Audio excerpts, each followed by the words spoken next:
Video sponsor by SPO digital marketing.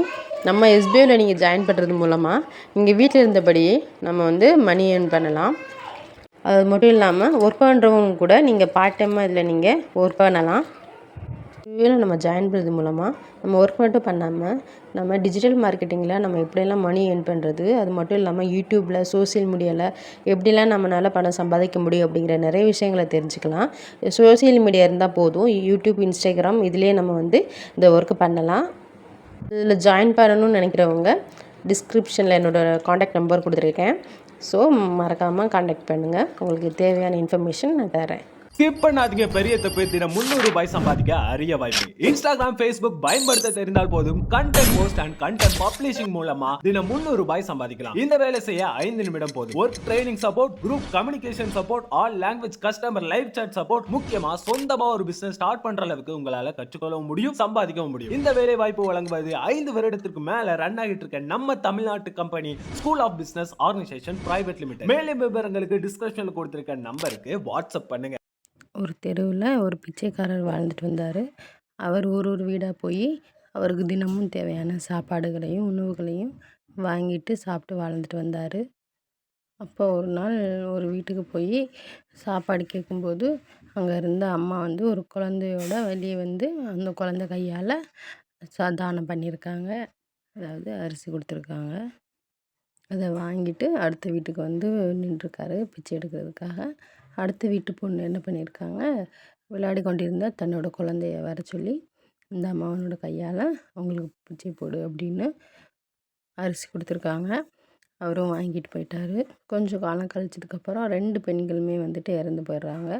அதாவது அந்த குழந்தைங்களோட அம்மா 2 பேரும் இறைவனடி சென்றுடுறாங்க. அப்போ வந்து முதல் பெண்ணை சொர்க்கத்திற்கும் 2வது பெண்ணை வந்து நரகத்திற்கும் அனுப்ப சொல்கிறாரு நீதிதேவன். அந்த 2வது பெண் வந்து கேட்குறாங்க, நீதிதேவனே என்னை மட்டும் எதுக்கு நரகத்துக்கு போக சொல்கிறீங்க? அந்த பெண்ணும் வந்துட்டு அவங்க குழந்தை கையில் கொடுத்து தானே தர்மம் செய்ய சொன்னாங்க. அது மாதிரி தான் நானும் செஞ்சேன் அப்படின்னு சண்டை போடுறாங்க. அப்போ தான் அந்த நீதிதேவன் சொல்கிறாரு, நீங்கள் இருவருமே வந்துட்டு குழந்தையால் பிச்சை போட்டாலும் உங்கள் 2 பேரும் நினைப்பு வந்து வேறு வேறு மாதிரி இருந்தது. அந்த பெண் தன்னோட குழந்தை கையால் பிச்சை போட்டால் அந்த புண்ணியம் வந்து நம்ம குழந்தைக்கு கிடைக்கும் அப்படின்னு நினச்சி அவங்க வந்து பிச்சை போட்டாங்க. ஆனால் நீ உன் கையால் பிச்சை போட்டால் அதிக அரிசி வந்துடும் அப்படின்னு நினச்சிட்டு உன்னோட குழந்தை கையால் பிச்சை போட்டால் அவங்க கை சின்னதாக இருக்கும், அதனால் கொஞ்சம் அரிசியே வந்து அவருக்கு போய் சேரும் அப்படிங்கிறதுனால உன் குழந்தை கையால் பிச்சை போட வச்ச. அதனால தான் உனக்கு வந்து நடக்கும். அந்த பெண் நம்ம குழந்தைக்கு வந்து புண்ணியம் கிடைக்கணும் அப்படின்னு நினச்சி தான் அந்த குழந்தைய பிச்சை போட வச்சாங்க. அதனால் அவங்களுக்கு வந்துட்டு சொர்க்கம் அப்படின்னு சொல்கிறாரு. அதனால் எப்போவுமே நாம் வந்து நம்ம நல்ல எண்ணங்களை கொண்டு நம்ம அன்றாட வாழ்க்கையை வந்து வாழணும். நம்ம ஏதாவது கெட்ட எண்ணங்களோடு இருந்தோன்னா நமக்கு வந்து கண்டிப்பாக புண்ணியம் கிடைக்காது. அவங்கள மாதிரி நாமளும் செய்யணும், இவங்கள மாதிரி நாமளும் செய்யணும்னு இருக்காமல் நம்மளோட மனசில் வந்துட்டு தூய்மையை வச்சுக்கிட்டு நல்ல எண்ணங்களை வச்சுக்கிட்டு நம்ம ஒவ்வொரு விஷயங்களுமே நம்ம மனசார செஞ்சு வந்தோன்னா நமக்கு எப்போவுமே வந்து புண்ணியம் வந்து கண்டிப்பாக கிடைக்கும். அதனால் நம்ம நல்ல எண்ணங்களை பயன்படுத்தி நம்ம வாழ்க்கையில் நல்லதே கிடைக்க வைக்கணும்.